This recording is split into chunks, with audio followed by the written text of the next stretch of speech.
Halo dan selamat datang kembali di pembahasan mendalam kita. Pernah nggak sih Anda ngerasa waktu itu kok kayaknya lepas kendali gitu ya? Lari cepet banget. Iya sering banget ya dengar keluhan gitu. Nah, gimana kalau ternyata persepsi kita soal waktu itu sebenarnya bisa kita atur? Gimana kalau ada cara gitu untuk bikin waktu terasa lebih lambat, lebih kaya, jadi kita benar-benar bisa nikmatin hidup? Wah, ini pertanyaan kunci nih yang bakal kita gali hari ini. Kita akan coba menyelami pemikiran dari bab 4 buku Benjamin P. Hardy ya, Slipstream Time Hacking dari kutipan yang Anda bagikan. Oke. Fokus kita yaitu ngebongkar gimana konsep kayak passion, terus kehadiran, cara kita mandang waktu, sama kebahagiaan di masa kini, itu semua bisa jadi alat buat memperlambat waktu. Secara subjektif ya, dan bikin hidup kita lebih kaya rasanya. Tepat banget. Jadi misi kita kali ini, kita bedah intisari bab itu. Gimana sih caranya gairah atau passion itu bisa ngerubah detak jam di kepala kita? Terus apa makna sebenarnya dari memberi waktu? Hmm, Kenapa juga ngejar bahagia nanti-nanti itu malah bisa jadi jebakan? Dan yang paling dasar nih, apa bedanya sih mandang waktu itu lurus saja, kaku, sama mandang waktu sebagai sesuatu yang lebih fleksibel gitu, yang bisa kita bentuk? Yuklah, kita telusuri bareng ide-ide keren ini. oke, siap. Mari kita mulai dari ide pertama yang menurut saya cukup kuat ya. Gairah memperlambat waktu. Jadi intinya gini, pas kita benar-benar larut dalam aktivitas yang kita cintai secara intrinsik, Intrinsik maksudnya gimana tuh? maksudnya dorongannya itu murni dari dalam diri kita sendiri, bukan karena disuruh atau ngejar hadiah dari luar gitu. Nah, pas kita ngelakuin itu, pemalaman waktu kita tuh jadi beda. Oh, jadi berubah gitu ya? Iya, waktu jadi terasa lebih padat makna, lebih kaya, dan anehnya kadang malah terasa lebih lambat jalannya. Wah, menarik.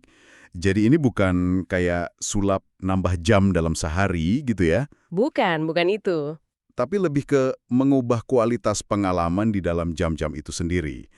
Buku ini bilang, kalau kita ngerasa nggak di jalur yang pas, atau ya ngerjain sesuatu setengah hati lah, waktu emang cenderung terbang gitu aja ya kan? Betul, nggak berbekas. Nggak berbekas. Tapi kalau kita nyambung sama gairah kita, nah katanya ada sesuatu yang beda terjadi. Persis, di sumber kita itu ada contoh yang menurut saya nyentuh banget. Tentang Bibi Joni. Dia ini kepala sekolah, tapi punya cinta yang gede banget sama seni. Oke. Nah, dia ngerasain bedanya tuh drastis banget. Pas libur Natal 2 minggu, dia dedikasiin penuh buat ngelukis. Hasilnya, 2 minggu itu dia bilang rasanya berlangsung selamanya. Penuh, puas gitu. Wow. Sementara di kerjaan rutinnya sebagai kepsek, dia sering rasa waktu ya terbang gitu aja, hilang entah kemana. Iya, kontras banget kan? Kontras banget. Tapi yang keren, dia nggak pasrah loh. Dia coba bawa percikan passionnya itu ke kerjaannya. Dia hias sekolah pakai lukisannya. Oh, gitu ya? Iya, kayak usahanya dia buat memperlambat atau minimal memperkaya waktu kerjanya juga. Keren, keren. Dan reaksi orang-orang pas lihat hasil lukisannya selama liburan itu, wah signifikan banget. Mereka pada heran, kok bisa sih bikin karya sebanyak ini cuma dalam 2 minggu? Iya juga ya. Itu kan bukti nyata gimana persepsi waktu si Bibi Joni ini jadi melar pas dia tenggelam dalam aktivitas yang dia cintai. Jadi kualitas pengalaman itu ngalahin kuantitas jam.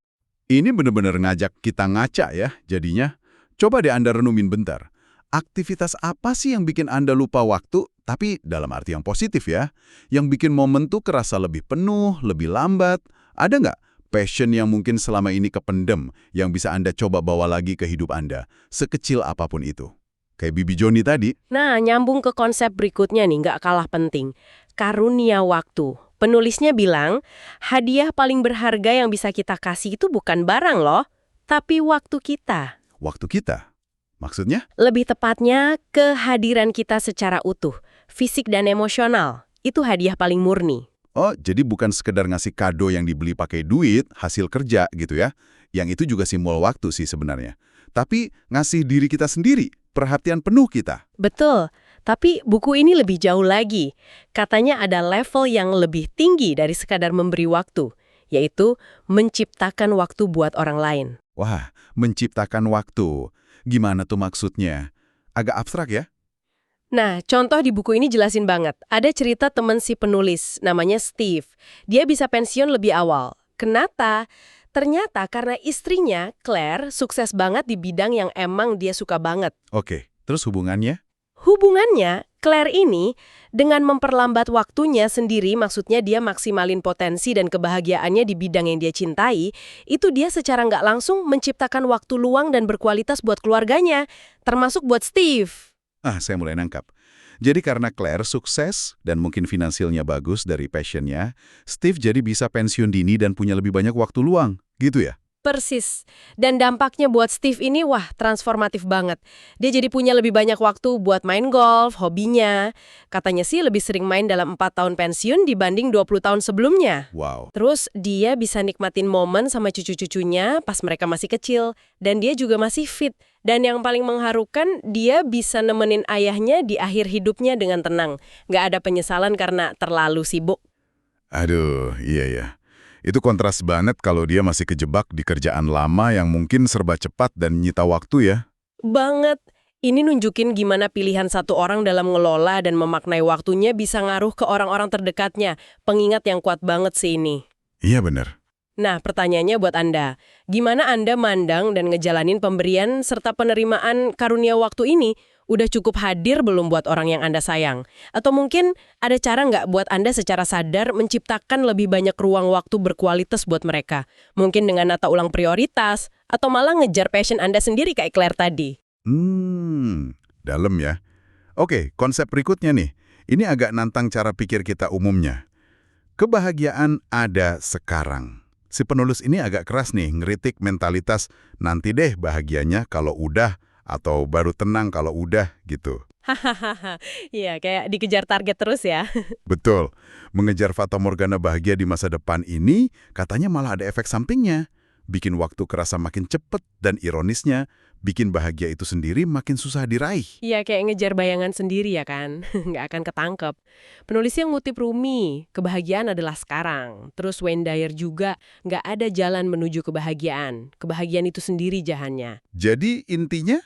Intinya jelas, kunci bahagia itu ada di kemampuan kita ngaksesnya sekarang, di tengah perjalanan hidup kita ini. Bukan cuma pas sudah sampai tujuan. Buku ini nyebut soal manuver waktu. Manuver waktu? Apalagi itu? Semacam strategi gitu, buat mencapai tujuan lebih efisien.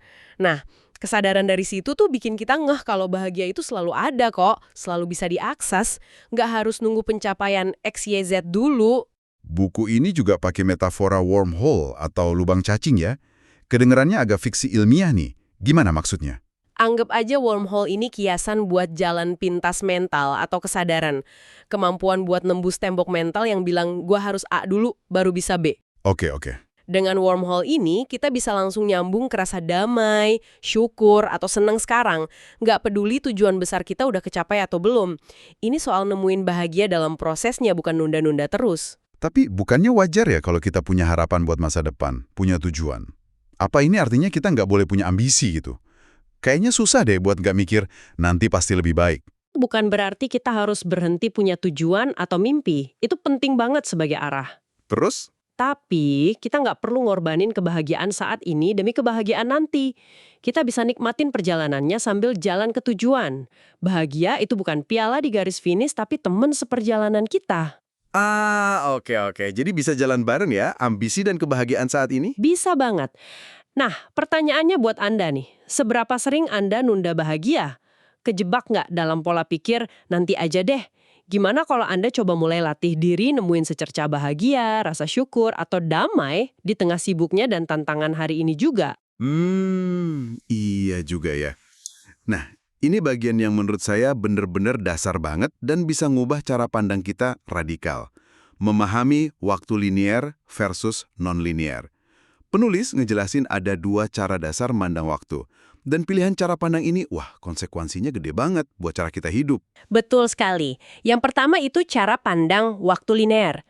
Coba bayangin, waktu kayak rel kereta api. Lurus aja. Masa lalu, sekarang, masa depan. Gitu terus. Oke, satu arah gitu ya. Iya. Dalam pandangan ini, apa yang udah terjadi di masa lalu itu dianggap nentuin sepenuhnya apa yang terjadi sekarang dan nanti. Kayak domino efek yang nggak bisa dihindari. Ini sering dikaitin sama fisika klasik, tapi yang lebih penting tuh implikasi psikologisnya. Implikasinya kayaknya berat ya. Kalau masa lalu udah nentuin segalanya, berarti kita kayak nggak punya kendali dong. Gini atau emang udah nasibnya? Pasrah gitu ya. Iya, seolah kita cuma penumpang di kereta yang jalannya udah ditentuin. Tanggung jawab pribadi jadi kayak hilang. Konsep lompatan besar atau perubahan mendadak jadi susah diterima. Dan hidup cenderung kerasa cepat berlalu, tapi kok progresnya lambat banget. Aduh, iya. Terus kontrasnya apa? Yang non-linear itu gimana? Kontrasnya itu pandangan waktu non-linear. Ini lebih nyambung sama pemahaman modern kayak teori relativitas, tapi lagi-lagi fokusnya ke dampaknya buat kita. Bayangin waktu bukan kayak rel tunggal, tapi lebih mirip peta. Banyak jalan, banyak persimpangan. Oh, lebih kompleks ya. Lalu, kini dan depan itu saling terkait secara holistik. Nah, yang penting banget, tindakan dan keputusan kita di masa kini itu bisa mengubah makna masa lalu kita loh, dan secara aktif membentuk arah masa depan. Wah, jadi bukan masa lalu yang ngunci kita, tapi masa kini yang megang kuncinya. Ini kedengarannya jauh lebih memberdayakan ya. Sangat memberdayakan. Pengalaman waktu kita jadi relatif, subjektif, perubahan drastis bisa terjadi seketika. Momen pencerahan, keputusan besar, kejadian tak terduga baik atau buruk, yaitu semua kayak wormhole kesadaran yang buktiin kalau kita nggak terikat di jalur lurus itu. Wormhole kesadaran, oke. Penulisnya ngutip Tony Robbins. Perubahan itu terjadi pas kita memutuskan buat berubah. Saat itu juga, pandangan ini juga ngajak kita buat nggak buru-buru ngejudge kejadian tak terduga itu jelek, siapa tahu itu justru persimpangan baru yang buka peluang lain. Antara pandangan linier yang rasanya membatasi, sama non-linier yang memberdayakan ini, mana yang benar sih? Atau gimana kita sebaiknya ngelihatnya? Buku ini tujuannya bukan buat bilang mana yang benar secara fisika absolut ya. Fokusnya lebih ke perspektif mana yang lebih bermanfaat, lebih berdaya guna buat Anda ngejalanin hidup yang lebih bermakna dan proaktif. Oke, jadi lebih ke kegunaannya ya? Iya, pandangan non-linear ini jelas ngebuka pintu buat kita merasa punya kendali, tanggung jawab, dan kemungkinan buat berubah secara radikal. Ini ngembaliin setir ke tangan kita. Masuk akal. Jadi, pertanyaan refleksinya nih, perspektif waktu mana yang lebih dominan di pikiran Anda sehari-hari? Anda lebih sering ngerasa kejebak sama masa lalu, linier, atau ngerasa punya kekuatan buat nulis ulang cerita Anda saat ini, non-linear? Gimana cara pandang ini ngaruh ke rasa kendali dan pilihan hidup Anda? Nah, ini nyambung ke poin terakhir yang kayaknya ngikat semuanya. Realitas yang dipersepsikan. Jadi, ngelanjutin ide waktu non-linear tadi, penulis nekankan kalau nggak ada tuh satu realitas objektif yang tunggal dan kaku di luar sana, pengalaman kita, termasuk pengalaman soal waktu dan ruang, itu sifatnya sangat subjektif. Ada kutipan bagus dari Stephen Covey yang dipakai di sini ya. Kita nggak ngelihat dunia sebagaimana adanya, tapi sebagaimana diri kita. Wah, dalam ini. Artinya, kacamata yang kita pakai, keyakinan kita, sikap kita, makna yang kita kasih ke kejadian itu yang nentuin pengalaman kita. Betul, itu yang mewarnai dan membentuk seluruh pengalaman kita. Dan bagian yang paling menarik nih, kita bisa ganti kacamata atau lensa persepsi ini, bahkan secara instan. Instan, serius, nggak butuh waktu lama gitu. Nggak harus. Keputusan buat ngelihat sesuatu secara beda, itu bisa terjadi dalam sekejap mata. Ini artinya, kita punya tanggung jawab penuh, tapi sekaligus kekuatan gede banget buat milih tujuan kita, jalur kita, bahkan kecepatan kita dalam ngejalanin hidup. Wow. Mengutip Brandon Burchard dari buku ini, kita harus ngatur hidup kita sendiri. Intinya, ya kita ini arsitek utama dari alam semesta pengalaman kita sendiri. Luar biasa. Ini benar-benar nempatin kita di kursi pengemudi ya, bukan cuma penumpang. Jadi pertanyaannya bukan lagi dunia gimana ke saya, tapi saya milih buat ngeliat dan ngerespon dunia gimana. Tepat sekali. Pertanyaan buat Anda nih, lensa apa yang lagi Anda pakai sekarang? Ada lensa lama yang udah buram mungkin, perlu diganti. Gimana Anda bisa secara sadar, milih, dan nyetel lensa persepsi Anda hari ini buat nyiptain pengalaman waktu dan hidup yang lebih kaya, lebih lambat rasanya, dan lebih bermakna. Oke, jadi Mari kita coba tarik benang merahnya ya dari pembahasan kita soal bab 4 buku Hardy ini. Ada beberapa pilar utama nih buat memperlambat waktu dan hidup lebih bermakna. Pertama, yaitu tadi, temukan dan hidupi gairah Anda. Itu ngubah kualitas waktu banget. Sip. Kedua, Kedua, sadari kalau kehadiran penuh kita, presence kita, itu adalah karunia waktu terindah yang bisa kita kasih dan terima. ketiga, latih diri nemuin bahagia di saat ini, ya kan? Bukan ngejar-ngejar terus di ujung pelangi. Betul. Keempat, coba deh adopsi cara pandang waktu yang non-linear, yang memberbayakan Anda buat berubah dan milih arah sendiri. Dan kelima, ingat kalau persepsi Anda itu membentuk realitas Anda. Dan Anda punya kuasa buat ngubah persepsi itu. Nah, semua konsep ini tuh saling kait-mengait, nawarin cara pandang baru. Jadi kita nggak cuma pasrah aja sama arus waktu yang rasanya makin deres, tapi kita aktif ngebentuk kualitas pengalaman kita di dalamnya. Ini soal jadi partisipan yang sadar dalam tarian waktu dan kehidupan. Keren banget ya. Dan sebagai pemikiran terakhir nih buat Anda bawa pulang, mengingat betapa kuatnya pengaruh persepsi kita ngebentuk pengalaman waktu dan realitas kita, apa ya kira-kira satu aja pergeseran kecil dalam cara pandang atau fokus harian yang bisa Anda coba lakuin mulai hari ini, buat ngelamin waktu secara beda gitu. Mungkin sesimpel milih buat benar-benar hadir dalam satu obrolan aja hari ini. Nggak sambil mikirin yang lain. Atau nyisihin 15 menit buat ngelakuin sesuatu yang Anda suka banget. Bisa jadi. Saat ini, satu langkah kecil, satu perubahan lensa, siapa tahu itu bisa jadi awal dari pengalaman waktu yang sangat sekali baru buat Anda. Renungkanlah ya gagasan-gagasan ini. Semoga pembahasan kita kali ini bisa memantik inspirasi dan perspektif baru buat Anda dalam menjalani hari-hari. Sampai jumpa di pembahasan mendalam berikutnya.